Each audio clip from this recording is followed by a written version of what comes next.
আমার দেশে যদি শরিয়ার বিচার চালু হইতো, ধর্ষণ বাড়তো না, বরং ধর্ষণ কমে যেত। কিন্তু শরিয়ার বিচার নাই, সব তো নিজের বানানো আইন দিয়ে আমার দেশ চলে। আমার দেশ যতদিন পর্যন্ত শরিয়ার বিচারে আইন বাস্তবায়ন না হবে, ততদিন পর্যন্ত আমার মেয়েরা, আমার বোনেরা, আমার মারা জীবনও কোনোদিন রাস্তার মধ্যে নিরাপদে বের হতে পারবে না, ঠিক কিনা? যদি বিবাহিত কোনো নারী, কোনো পুরুষ যদি জেনার কাজের মধ্যে লিপ্ত হয়ে যায়, ইসলামী শরিয়া বলে তারে মাটির মধ্যে গাঢ় পাথর, প্রস্তর আঘাতে তারে পাথর দিয়ে আঘাত করে দুনিয়া থেকে বিদায় করে দাও। এটাই তো বিচার, শরিয়ার বিচার। ইয়া আইয়ুহাল্লাযীনা আমানু লা তুলহিকুম আমওয়ালুকুম ওয়ালা আওলাদুকুম আন যিকরিল্লাহ وَمَن يَفْعَلْ ذَلِكَ فَأُولَٰئِكَ هُمُ الْخَاسِرُونَ।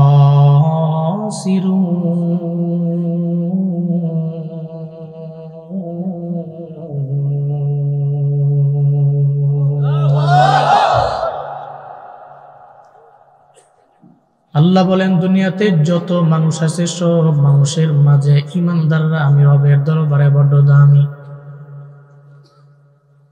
কাফের আছে, বেদিন আছে, বেঈমান আছে, হিন্দু আছে, খ্রিস্টান, বৌদ্ধ যারাই আছে, এদের দাম রবের দরবারে নাই।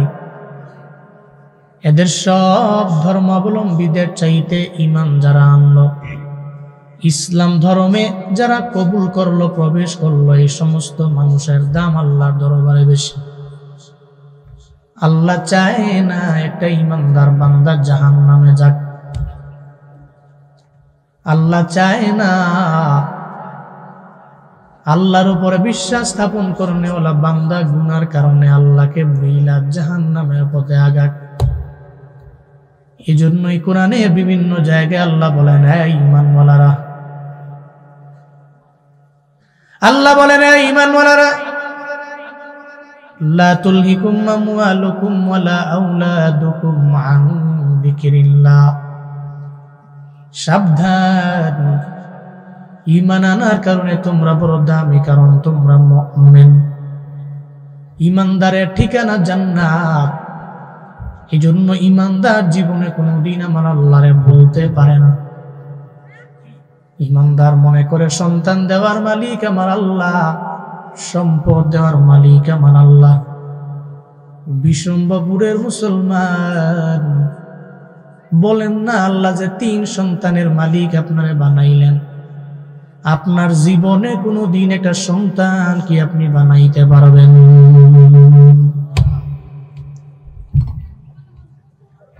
সন্তান দেওয়ার মালিক আমার আল্লাহ, সম্পদ দেওয়ার মালিক আমার রব। আল্লাহ কয়, সন্তান দিলাম আমি, সম্পদ দিলাম আমি আল্লাহ। সাবধান, সম্পদ পেয়ে সন্তান পেয়ে আমি আল্লাহরে ভুলে যাও না। আমি আল্লাহর জিকির ভুলে যেও না। রবের জিকির কি? আল্লামা ইবনে কাসির বলেন, জিকরুল্লাহ, আল্লাহ যে বললেন আন জিকরিল্লাহ, জিকরুল্লাহ মানে হলো 1 নম্বরে নামাজ। 1 নম্বরে কি? সম্পদ পাইলে মানুষ নামাজ পড়ে না। এলাকার একজন গরিব সিএনজি চালায়, ভ্যান চালায়, কোন রকম তার জিন্দেগি চালায়, কিন্তু দেখবেন 5 ওয়াক্ত নামাজের 1 ওয়াক্ত নামাজও কাজা করে না। নিজের এমন আবেদ বানায় নেয়, ইবাদতে লাইনে ওই গরিব বান্দাটা আগে যায়। অথচ সমাজের মধ্যে বহু ধনী আছে, যেই ধনীরে কাশি দিয়া বাইন্ধাও নামাজে নেওয়া যায় না, আছে না?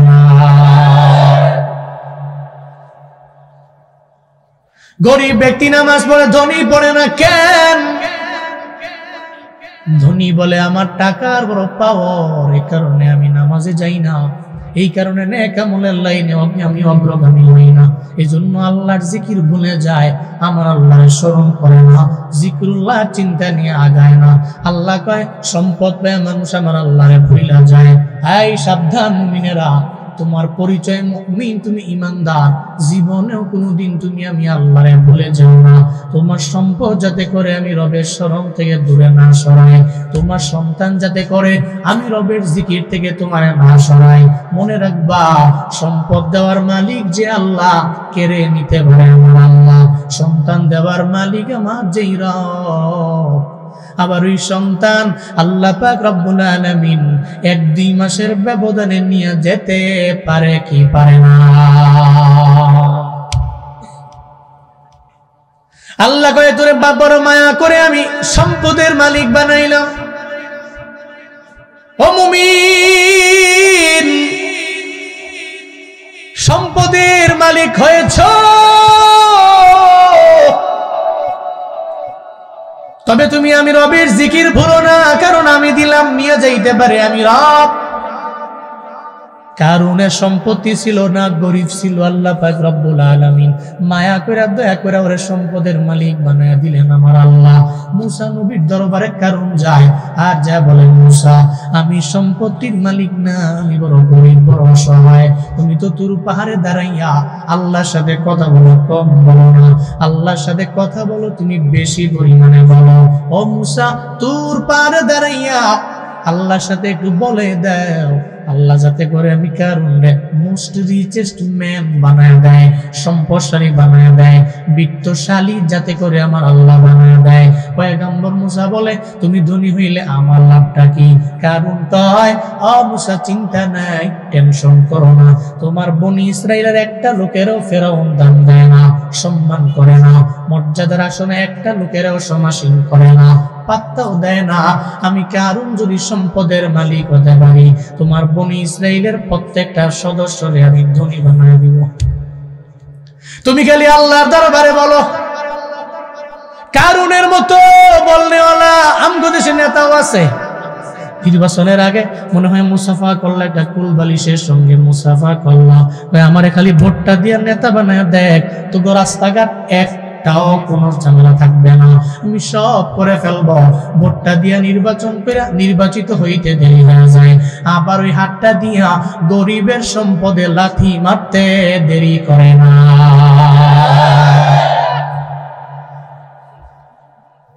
নির্বাচনের হাওয়া লাগলে দেখবেন গালের দাড়ি বড়, টুপি লাগায়, পাঞ্জাবি লাগায়, জুব্বাও লাগায়। কেন? মানুষের দরবারে ভালো সাজার জন্য।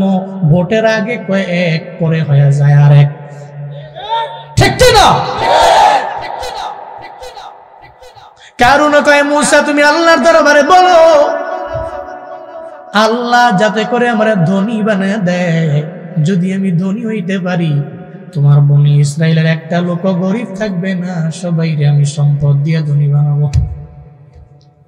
মুসা নবী দরবারে দাঁড়াইয়া আল্লাহকে ডাকে আর বলে, হে মালিক, তুমি তো আমার কথা সব রাখো। আল্লাহ তোমার দরবারে আমি আবদার জানাই, তুমি কারুনরে বড় লোক বানায় দাও, ধনী বানায় দাও। মুসা নবী আল্লাহর দরবারে দোয়া করলেন, কারুন সম্পদের মালিক হয়ে গেল।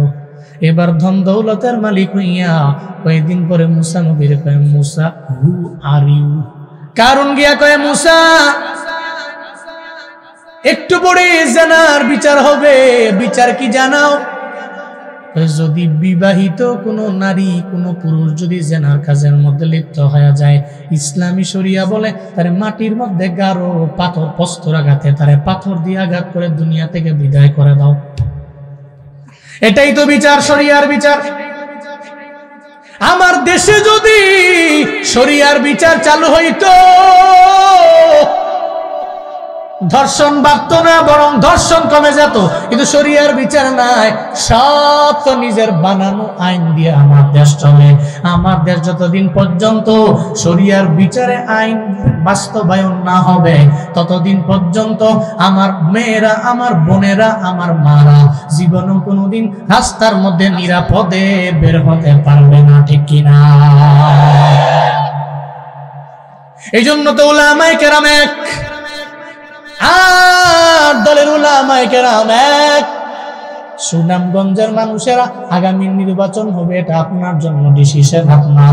আপনি কারে ভোট দিয়ে নির্বাচিত করবেন এটা আপনার ব্রেনে আমি দিয়া গেলাম।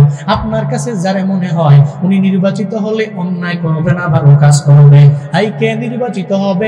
যে নির্বাচিত হলে আপনার এলাকার মধ্যে উপকার হবে না অপকার হয়ে যাবে। মনে রাখবেন। তবে আমি সাফাই গাই না, আমি আলেম এই জন্য বলি না। বাংলাদেশের এমন কোন জেলা নাই আমি যাই নাই, এমন কোন উপজেলায় নাই ঘুরে ঘুরে বয়ান করি না রে বাবা। এই ময়দানে 8 বছর কথা বলি, ওই অভিজ্ঞতার আলোকে বলি। উলামায়ে কেরাম যদি আপনার লিডার হয়, উলামায়ে কেরাম যদি আপনার নেতা হয়, আল্লাহর কসম একবার, আল্লাহর কসম 2 বার, আল্লাহর কসম 100 বার করে বলতে পারি, আপনার 5 বছরে উপকার যাই হোক বা আর না হোক, জীবনও কোনোদিন আপনার কাছে চাঁদা দাবি করবে না।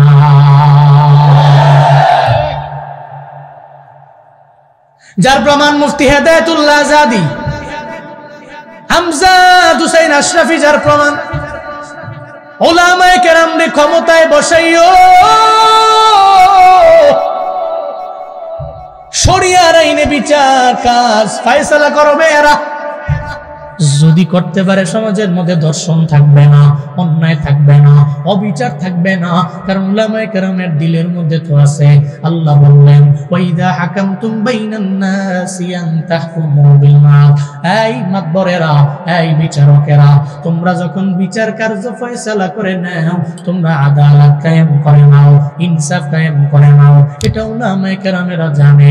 এজন্য যাদের অন্তরের মধ্যে জানা আছে, এরা যদি বাস্তবে এটা রূপ দেয়, জীবনে কোনোদিন একটা চোর চুরি করতে পারবে না। যখন দেখবে চুরি করার পরে একটা হাত নাই, ডান হাত কেটে ফেলে দেওয়া হলো, আবার চুরি করলো, আবার বাম হাতটা কেটে ফেলে দেওয়া হলো, আবার চুরি করলো, পা কেটে ফেললো, আবার চুরি করলো, পা কেটে ফেললো। এখন তো বান্দা আর জীবনে কোনোদিন চুরি করতে যাবে না, অন্যায় করতে যাবে না, মানুষের উপরে অবিচার করবে না, মানুষের উপরে জুলুম করবে না, নির্যাতন করার জন্য ওই বান্দা জীবনে কোনোদিন আগাবে না। এক কথাই ইসলামী শরীয়তের মধ্যেই শান্তি, ইসলামী শরীয়তের বাইরেই সব অশান্তি, ঠিক কিনা? মুসা নবী জানাইয়া দিল, মনে আসেনি? কারণ যদি কোনো বিবাহিত পুরুষ অন্যায় করে জেনা করে, তাহলে তার বিচার হলো মাটির মধ্যে তারে গাঁথো, এরপরে 5 বছর দুনিয়া থেকে বিদায় করে দাও। এটা ইসলামী শরিয়ার বিচার। এবার কারণ কয়, আয় পয়গম্বর মুসা, যদি আপনি করেন তাহলে আপনার বেলায় কি হবে? মুসা নবী আস্তাগফিরুল্লাহ রাব্বি মিন কুল্লি যামবি। কই কি কারণ? জেনার ধারে কাছে জীবনে কোনোদিন আমি যাইনি, যাই না, যাবো তো না। তুমি কইলে কি? কারণ না মুসা, বুঝবা একটু পরে। তুমি আগে বলো যে তোমার বেলায় যদি হয় তাহলে বিচার কেমন হবে, এটা আগে কও। মুসা নবী কয়, আমার প্রজার বেলায় যেই বিচার, আমার বেলায় সেই বিচার। ধনীর বেলায় যেই বিচার, গরিবের বেলায় সেই বিচার, গরিবের বেলায় যেই বিচার, ধনীর বেলায় সেই বিচার। বিশম্বপুরের মাতবর মনে রাখিও, পকেটের মধ্যে টাকা ঢুকলে ধনীর পোলার বেলায় বিচার হালকা করিও না রে বাবা। সমাজের মধ্যে ধনীর পোলা অন্যায় করলে বিচার করে না, ওর বেলায় বিচার করে 2 আনা। গরিবের পোলায় সেম অন্যায় করলে বিচার করে 16 আনা।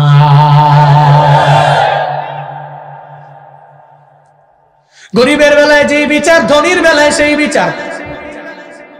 মুসা কয়, আমি ইমামে আদিল। কারণ রে, তুই আমায় বলো না কি বলতে চাও। এবার কারণ কয়, এই কাঠগোড়ার মধ্যে দাঁড়ায় আছো মহিলা, তুমি বলো না তোমার সঙ্গে কে জানা করলো। আল্লাহ তো চায় না মুসা নবীকে সে পাথর আঘাতে দুনিয়া থেকে বিদায় করে দিবে। এটা আমার আল্লাহ তো জীবনেও কোনোদিন চায় না, আমার আল্লাহ এটা হতেও দেবে না। কারণ সব দুনিয়ার মানুষেরা চক্রান্ত করবে, পরিকল্পনা একজন করে, চিন্তা বলেন তার না।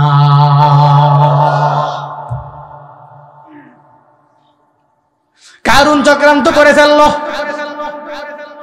মুসাকে আমি মাটির নিচে গাড়ব, পাথরের আঘাতে ওরে দুনিয়া থেকে বিদায় করে দেওয়া হবে।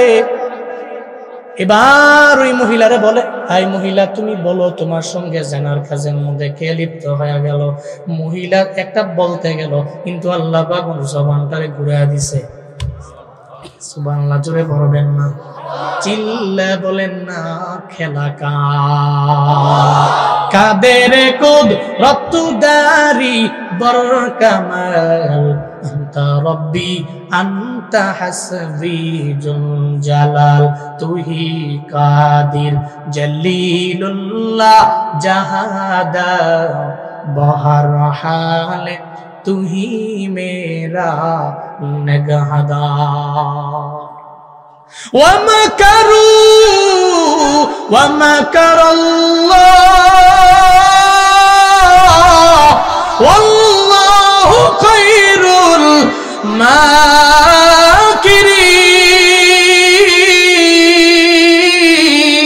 الماكرين। কার কথা? আল্লাহ কয়ে তোরা চক্রান্ত করলা, আমি আল্লাহ করলাম পরিকল্পনা। আল্লাহু খায়রুল মাকিরিন, আমার আল্লাহর চাইতে সর্বোত্তম পরিকল্পনাকারী পৃথিবীর মধ্যে সেকেন্ড নাম্বার কেউ নাই। এই মুসারে জানায় দিল, রে মুসা, তুমি একটু পরে দেখবা তোমার বিচার হয়ে যাবে। আল্লাহ কয়ে পরিকল্পনা করলো, দুনিয়ার মানুষেরা চক্রান্ত করলো, পরিকল্পনা করলাম আমি আল্লাহ। এবার মুসা নবীর সামনে ওই মহিলাটাকে বলাইতে চাইলো, কারণ মুসার সাথে আমি জানা করলাম। আল্লাহ তার জবানটা ঘুরাইয়া এবার ওই মহিলা কয়, মুসা নবী, আপনার সঙ্গে জেনা করেছি, আপনি আমার সাথে ব্যভিচারের মধ্যে লিপ্ত হয়ে গেছেন। এটা মূলত আমারে বলার জন্য বলছে, কারণ আমারে দাঁড় করাইছে আপনার সামনে। এবার বলেন তো, মুসা নবীর রাগ বাড়ে না কমে? মুসা নবী রাগান্বিত হয়ে গেলেন। গরম নবী, রাগী নবী মুসা রাগান্বিত হয়ে গেলেন, ক্ষুধান্বিত হয়ে গেলেন। আর কয়, কারণ তোর জন্য রবের দরবারে দোয়া করলাম আমি আল্লাহ, তোরে ধনী বানায় দিল। এখন ধন দৌলত পাইয়া বুঝি তুই আমার এই ভুইলা গেলা, আর আমার ব্যাপারে এমন মন্তব্য করতে পারলা।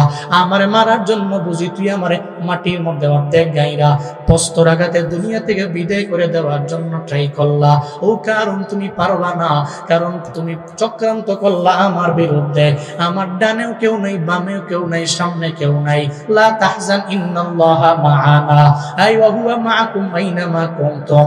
আমার চিন্তা নাই, তুমি চক্রান্ত করে আমারে মারার জন্য চেষ্টা করবা। আমার সঙ্গে যখন আমি দেখবো কেউ নাই, তখন আমার সঙ্গে একজন তো আছে, চিন্না বলো তার নাম। দুনিয়াতে আমার ডানে বামে কেউ নেই, আমার আল্লাহ আছে। যেই মুসা নবী এত রাগী নবী, যেই মুসা নবী ফেরাউনের বাবুর্চিরে এক থাপ্পড় মাইরা দুনিয়া থেকে বিদায় করে দিয়েছে, এক থাপ্পড় মারছে, ফেরাউনের বাবুর্চি পইরা ঘুরে ঘুরে গেছে। রাগী নবী, অনেক রাগছিল। শুধু তাই না, আল্লাহ কয়, মালাকুল মউত যাও তো মুসা নবীর দরবারে রুটা কবজ করে নিয়ে আসো। মালাকুল মউত অন্য নবীদের মতো আইছে, মানবের বেশে আয়া। বুখারী বর্ণনা, আয়া দরওয়াজার সামনে দ্বারা কোনো পারমিশন নেই। আছে না পারমিশন নেওয়া, অনুমতি নেওয়া লাগে না? আপনারা নেননি, অনুমতি নেননি? নিজের মায়ের ঘরে যাওয়ার সময় অনুমতি নেওয়া লাগবে। আপনার মা যে ঘরে আছে, আপনি পারমিশন নিবেন, অনুমতি নিবেন, মা আমি কি আপনার রুমে আসতে পারি, এটা বলে ঢুকতে হবে। মাশাআল্লাহ, আমি ফুলাইন্ডি তো একেবারে বেশি খারাপ হয়েছে, খালি গিয়ে দরজা ঢক্কায় কয় কি আর পারমিশন, সালাম টালাম ঢুক। এরকম আছে না? নাই, এটা করা যাবে না। দরওয়াজার ডানে অথবা বামে পাশে দাঁড়ায় আসসালামু আলাইকুম, আসসালামু আলাইকুম, আসসালামু আলাইকুম। জবাব আসলে আসো তো ঢুকলা, জবাব নাই চলে যাও। এটা ইসলামী শরিয়া, এটা ইসলামী আইন, এটাই কোরআন বলে। তো পারমিশন ছাড়া ঢুকে গেছে। যাই কয়, মুসা আনা মালাকুল মউত উকিলা বিকুম। এই মুসা পয়গম্বর, আমি মালাকুল মউত, তোমাদের রূহটাকে কবজ করার জন্য আমারে বানানো হয়েছে। এটা বলার পরে মুসা নবীর রাগ উঠে গেছে। এবার আজরাইল তো মানবের ন্যায় একটা থাপ্পড় মারছে, একটা চোখ পর্যন্ত বন্ধ হয়ে গেছে। মালাকুল মউত মেরে দিস। চোখটা এবার ধইরা আল্লাহর কাছে কয়, আল্লাহ, মুসা নবীর দরবারে গিয়েছি, উনি আমারে এমন এক থাপ্পড় মারলো, আমার চোখ অন্ধ। আল্লাহ কয়, সব নবীর দরবারে তুমি যাও, তবে মুসা নবীর দরবারে যখন যাও, আমার নবী রাগী নবী, কেন আগে পারমিশন নেও নাই, অনুমতি কেন নেও নাই? কি বলছো আমার মুসার দরবারে যাইয়া? মুসা নবীর দরবারে গিয়া বলছি, আনা মালাকুল মউত, আল্লাহ পাঠাইছে আপনার রূহটাকে বের করে নেওয়ার জন্য হাজির। সবার দরবারে যাও, ওনার দরবারে কেন অনুমতি নেও নাই? আচ্ছা দাঁড়াও, সব সমাধান আমি করব। আল্লাহ কয়, নবী মুসা, কেন আপনি আমার মালাকুল মউতরে মারলেন? এবার মুসা নবী কয়, ও আল্লাহ, কেন পারমিশন নেয় নাই, জন্য মারলাম। আচ্ছা অসুবিধা নাই, মারলেন কেন? কয়, মরণের কথা সে আমার দরবারে এসে বলে অনুমতি ছাড়া। আমি আল্লাহই তো পাঠাইলাম। আও পয়গম্বর মুসা, আমি আল্লাহ আপনার হায়াত বাড়াইয়া দিব, অসুবিধা নাই। এরপরে আমি আল্লাহ যা করার করব। ওই কি করবেন বলেন? এরপরে আল্লাহ বললেন, আপনার সামনে কি একটা গরু, ওই গরুর উপরে আপনি আপনার হাতটাকে রাখেন। ওই গরুর উপরে হাতটা রাখার পরে আপনার হাতের নিচে যত গরুর পশম থাকবে, আমি আল্লাহ পাক রব্বুল আলামিন যতগুলা পশম আছে, ওই পশম পরিমাণ হায়াত আমি আল্লাহ বাড়াইয়া দিব। এরপরে মুসা নবী কয়, আমার হায়াত যদি হয় 2000 বছর, এরপরে কি? আল্লাহ কয়, সুম্মাল মাউত, এরপরে নবী আপনার মরণ হবে। মালাকুল মউত কোনো না কোনো একদিন আপনার দরওয়াজার সামনে কোরআন আরবে। মুসা নবী কয়, আল্লাহ থাকার দরকার নাই, এখনই আবার পাঠাবো, আর আমি থাপ্পড় দিব না। সেই মুসা নবী রাগী নবী।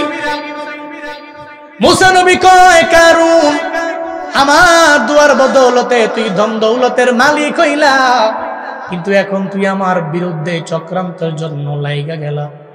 আল্লাহর কাছে মুসা নবী ডাক দেয়, ও আল্লাহ, কারুন তো এতবার বেড়েছে, আমি মুসা চাই না এবার কারুনের শাস্তি না হোক, এটা আমি চাই না। ওরে শাস্তি দেওয়ার জন্য আমি বহু চাই, তুমি আমারে কোন একটা বিষয়ে পারমিশন দিয়া দাও, ক্ষমতা দিয়া দাও, আমি কারুনরে ধ্বংস করবার চাই আমার আল্লাহ।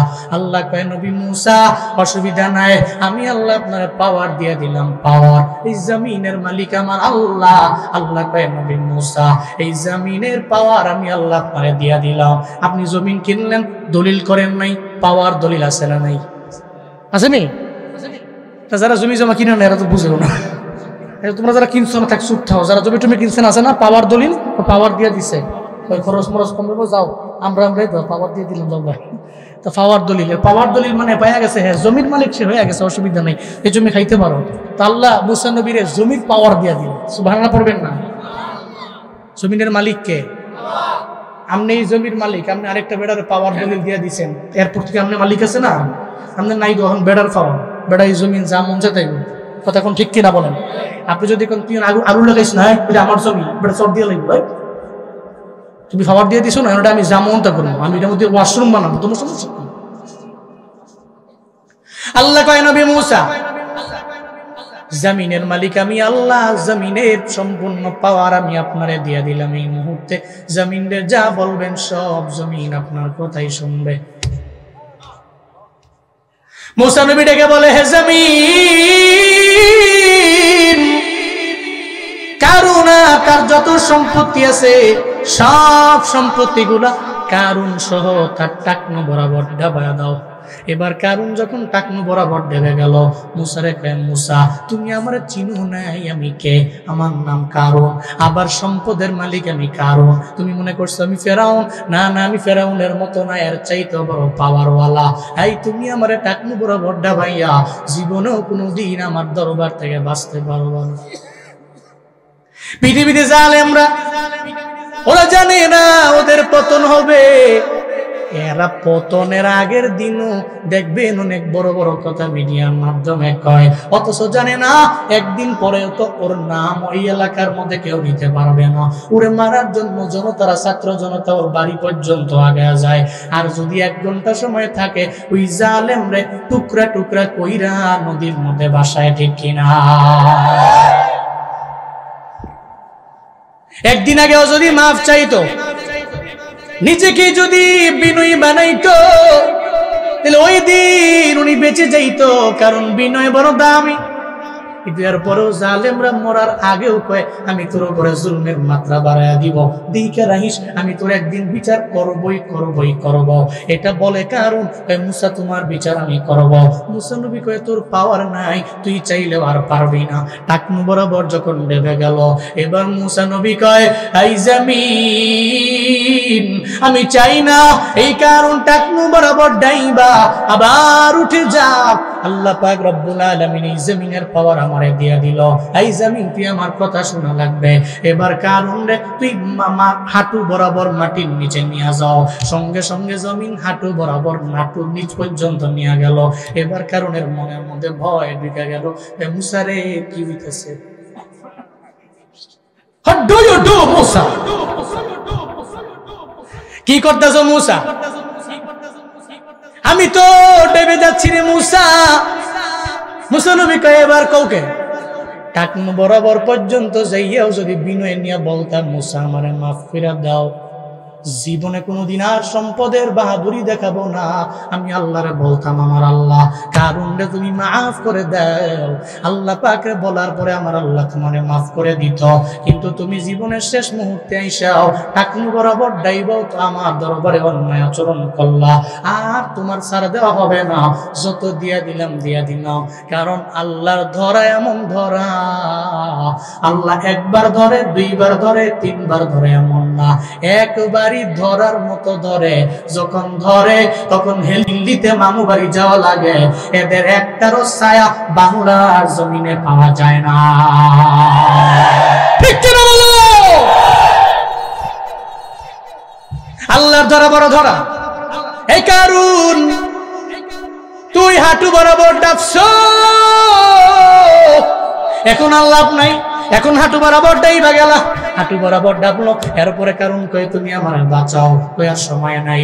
এবার আবার মুসা নবী কয় এই জমিন তো তোর তো আমার তো পাওয়ার দিয়ে দিল, এই জমিন এখন তারে মাজা বরাবর ডাবায় নাও। কারণও ডাবে, কারণের সব সম্পত্তিও মাটির নিচে ডাবতে লাগলো। এরপরে আবার মুসা নবী জমিন রে আদেশ করলেন জমিন আবার এই কারণ রে তুই বুক বরাবর ডাবায় দাও। বুক বরাবর যখন ডেবে গেল, একটা পর্যায়ে গলা বরাবর ডেবে গেল। এবার কারণ কয় মুসা রে আমারে বাঁচাও। মুসা কয় আর তুমি বাঁচতে পারবা না। চিল্লা বলেন খেলা কা। মুসারে কয় বাঁচাও, মুসা নবী কয় বাঁচতে পারবা না। মুসা নবী বলেন তুমি চক্রান্ত করে আমারে মাটির নিচে ডাবাইয়া তুমি আমারে মারার জন্য ট্রাই করলা, কিন্তু দেখো না আমার মাওলার পরিকল্পনা, তুমি তো মাটির নিচে ডাবতেছো, গলা বরাবর ডাইবা গেলা। এরপরে কয় বাকি আছে শুধু মাথাটা, এটা কর বাকি রাইখা লাভ নাই। এবার মুসা নবী কয় ও জমিন আর দেরি কইরা না। এবার ওই কারণের মাথা সহ তার পুরা বডিটা মাটির নিচে ডাবায়া দাও। বলতে দেরি সঙ্গে সঙ্গে এবার কারণের পুরা বডিটাই জমিনের মধ্যে ডেবে গেল। তার যত সম্পত্তি আছে সব জমিনের মধ্যে পুঁতে গেল। মুফাসসিরিনে কেরাম বলেন এখনো হাদিস শরীফের মধ্যে প্রকাশ্য দিবালোকের ন্যায় আছে। মুহাদ্দিসরা বলেন কিয়ামত পর্যন্ত কারণের সম্পত্তি আর কারণ জমিনের নিচে ডাবতেই থাকবে, ডাবতেই থাকবে, ডাবতেই থাকবে। হাসরের ময়দান যেদিন কায়েম হবে, ও আখরাজাতিল আরদু আসকালাহা ইযা যুলজিলাতিল আরদু জিলজালাহা, যখন জালজালা হবে, ইসরাফিলের ফুয়ের আওয়াজে যখন কিয়ামত কায়েম হয়ে যাবে, ওদিন তো জমিন তার সব বের করে দিবে। ওদিন জমিন কারণের যত সম্পত্তি আছে সব সম্পত্তি ওদিন বের করবে। ওদিন কারণ জমিন থেকে বের হতে পারবে রে বাবা। এর মানে বোঝা গেল কারণের সম্পদের মালিক বানাইছে আমার আল্লাহ, আবার এই সম্পদ আমার আল্লাহ কেড়ে নিয়ে গেলেন। ওই সম্পদের মালিক কারণ হওয়ার পরেও নিজের সুখী লাইফ লিড করতে পারে নাই, মাটির নিচে ডেবে গেল। সুনামগঞ্জের মুসলমান, আপনার সম্পদ কি কারণের সম্পদের চাইতেও বেশি? বেশি? আপনি বড় ধনী, কারণের চাইতে আপনি বড় ধনী না। সাবধান, জীবনে কোনোদিন ধন দৌলত পেয়ে আমার আল্লাহরে বলবেন না, জীবনেও কোনোদিন আমার আল্লাহরে বলবেন না। আল্লাহ কয় সম্পদ দেওয়ার মালিক আমি আল্লাহ, সন্তান দেওয়ার মালিক আমি আল্লাহ। সন্তান পাইয়া সম্পদ পেয়ে আমি আল্লাহরে ভুলে যাও না, বরং তুমি কি করবা, সন্তান পাইয়া এই সন্তানগুলোরে মানুষের মতো মানুষ বানাও, এই সন্তানগুলোরে এমন পুঁজি বানায় যাও, কবরের মধ্যে যাওয়ার পরে তোমার কবরের পাশে দাঁড়াইয়া সন্তান আল্লাহর দরবারে কানবে আর বলবে, আল্লাহ রব্বির হামহুমা কামা রাব্বায়ানি সগীরা। ওই সন্তান তোমার কবরের পাশে দাঁড়াইয়া দোয়া করবে, একটা সন্তান দেও মাদ্রাসায় পড়াইয়া আলেম বানাও। ও আল্লাহ, এই এলাকার সব মানুষগুলারে একটা সন্তান হইলেও হাফেজ আলেম বানানো তৌফিক তুমি দাও। চিল্লা পড়েন আমিন, আরো জোরে পড়েন আমিন।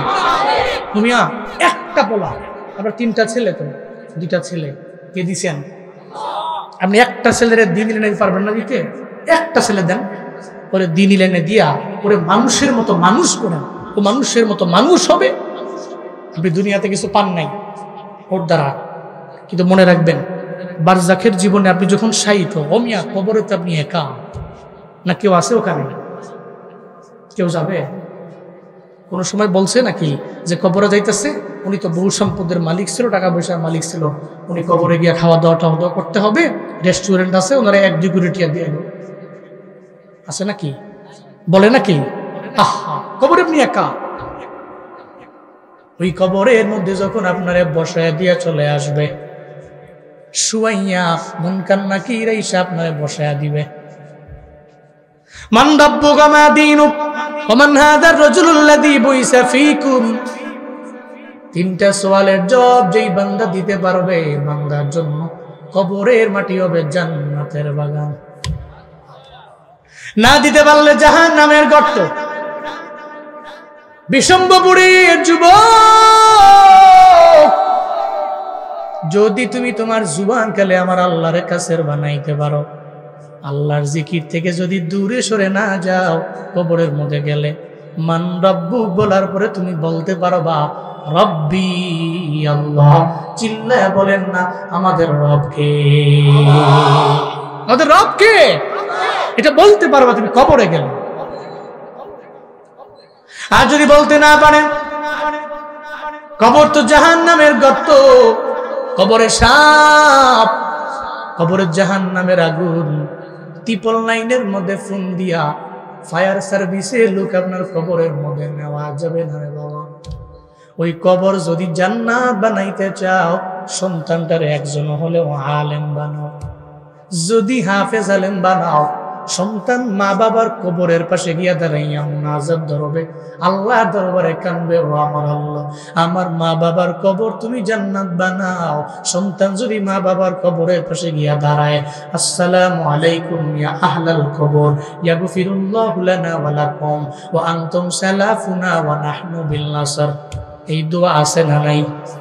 কবরের পাশে গিয়া দাঁড়াইয়া আগে দিবে সালাম, ইয়াগফিরুল্লাহু লানা ওয়া লাকুম ওয়া আনতুম সালাফুনা ওয়া নাহনু বিল নাসর। এটা বইলা সন্তান মা বাবার কবরের পাশে গিয়া দাঁড়াইয়া সূরা ফাতিহা পড়বে একবার, সূরা ইখলাস পড়বে 3 বার, এরপরে দুরূদ পড়বে, ইস্তিগফার শরীফ পড়বে 7 বার, দুরূদ পড়বে 11 বার। মুনাজাত করে আমার আল্লাহর দরবারে কাঁদবে, বলবে আমার আল্লাহ, আমি দুনিয়াতে যে আসলাম, দুনিয়াতে আসমান দেখলাম, জমিন দেখলাম, সব আবার মা বাবার বিনিময়ে। ও আল্লাহ, আমার মা বাবার কবর তুমি জান্নাতের বাগান বানায়া দাও। আল্লাহর দরবারে চোখের পানি ফেলে সন্তান কাঁদতে দেরি, মদিনার নবী কয় ওই মা বাবার কবর জান্নাতের বাগান বানাইতে দেরি হবে না। আবার যদি সিনায় থাকে 30 পারা কোরআন, এই পোলা যদি হয় হাফেজে কোরআন, ও যদি হয় আলেম, ও কবরের সামনে গিয়া দাঁড়াইয়া, পাশে দাঁড়াইয়া আপনার আমার জন্য রবের দরবারে দোয়া করবে, রব্বির হামহুমা কামা রাব্বায়ানি সগীরা। ও আল্লাহ, আমার মা বাবা ছোটবেলায় আমার যেমনে লালন পালন করলো, আমার মা বাবার কবর তুমি আজকে জান্নাত বানায়া দাও। তোমার জান্নাতি যত হাওয়া আছে আমার মা বাবার কবরে বয়া দাও। ও বাবা, এমন সন্তান আপনি দুনিয়ার মধ্যে রেখে যাবেন, ওরে মানুষের মতো মানুষ বানাবেন, যাতে হাসরের ময়দানে আমার আল্লাহ আপনার এই সন্তানের মাধ্যমে আপনার জান্নাতে ঢুকাইয়া দিতে পারে। মদিনার নবী কয়, কেউ যদি একটা সন্তানের মাদ্রাসায় পড়াইয়া ওরে যদি ভালো মানুষের মতো মানুষ বানায়, ও কোরআন শিখলো আর কোরআন অনুযায়ী নিজের জিন্দেগি চালাইলো, কি ফায়দা হবে? হাসরের ময়দানে বলবে, ও হাফেজে কোরআন, জান্নাত তোর জন্য রেডি, যা জান্নাতের মধ্যে চলে যা। হাফেজে কোরআন জান্নাতের মধ্যে যাওয়ার আগে আল্লাহরে বলবে, আল্লাহ আমি জান্নাতের মধ্যে যেতে পারি না। কেন রে, জান্নাতে কেন যাব না? আমি একা একা যাইতাম না, আমার বিশম্বপুরের মা বাবারে কেমনে জান্নাতে নেওয়া লাগবে, এই চিন্তা নিয়ে আমি তোমার দরবারে দাঁড়িয়ে রইল। আল্লাহ পাক বলবে, হাফেজ রে তুই কি বলবার চাও? বলবে, আল্লাহ আমি ছিলাম বড় গরিব, বড় অসহায়, আমার মা বাবা আমারে কষ্ট করে করে মাদ্রাসায় পড়াইলো, আমার মা নিজে না খাইয়া আমারে খাওয়াইলো। কত দিন এমন হয়েছে মাদ্রাসায় যাওয়ার পথে আমার মা ডিম সিদ্ধ করলো 2টা, আমি মনে করলাম মায়ের জন্য একটা, আমার জন্য একটা। আমার মায়ের 2টা ডিম আমারে খাওয়াইয়া আমারে কয়, সন্তান আমি আমার জন্য ডিমটা সিদ্ধ করতেছি, তুমি মাদ্রাসায় যাও, তোমারে বিদায় দিয়া একটু পরে আমি ডিমটা খেয়ে নেব, অসুবিধা নাই। অথচ আমি দেখছি আমার মা কোনোদিন একটা ডিমও খায় না, সব আমারে খাওয়াইলো। 1 গ্লাস দুধ আমার মা লইয়া আমারে খাওয়ানোর জন্য আমার মা এত পরিমাণে কষ্ট করে করে আমারে মাদ্রাসার মধ্যে নিয়ে গেল। আমারে 30 পারা কোরআন সিনার মধ্যে ঢুকানোর জন্য আমার মায় এত পরিমাণে কষ্ট করলো। ও আল্লাহ, আমার বাবা তো নিজে নতুন পাঞ্জাবিটা পর্যন্ত কিনতে পারে নাই। ঈদের দিন আমার বাবা স্যার একটা পাঞ্জাবি পইরা ঈদের ময়দানে গেল। ঈদের আগের দিন আমারে নিয়ে গেল বিশম্বপুরের বড় এক মার্কেটে নিয়ে। আমার বাবাই কয়, ও সন্তান, আগামীকাল ঈদের দিন আমি তোর জন্য একটা পাঞ্জাবি কিনবো। কিন্তু আমি তাকায় দেখছি আমার বাবাই নিজের জন্য কিনে না, খালি আমার কিনা দেয়। একটা টুপি কেনার জন্য বাবাই যায়, সংসারের অভাবের কারণে বাবাই টুপি কিনে না। আমি ঈদের দিনে দেখছি একটা সেরা পাঞ্জাবি পরে, সেরা টুপি পরে আমার বাবা ঈদের ময়দানে যায়।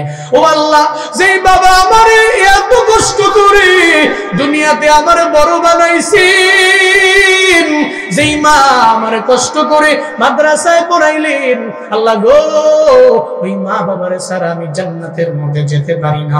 আল্লাহ বলবে, তুই কি বিল বলবার চাও আমারে বলো। এবার বান্দা বলবে, ও আল্লাহ, আমার মা বাবার জাহান্নাম থেকে ফিরাইয়া আমি জান্নাতে নিবার চাই। মদিনার নবী কয়, হাসরের ময়দানে আমার আল্লাহ ওই হাফেজে কোরআনে এমন পরিমাণ পাওয়ার দিয়া দিবে, আল্লাহ বলবে, ও হাফেজে কোরআন, তোর বংশের, তোর কাছের 10 জন জাহান্নাম এদের জন্য ওয়াজিব, এদের জাহান্নাম থেকে ফিরাও।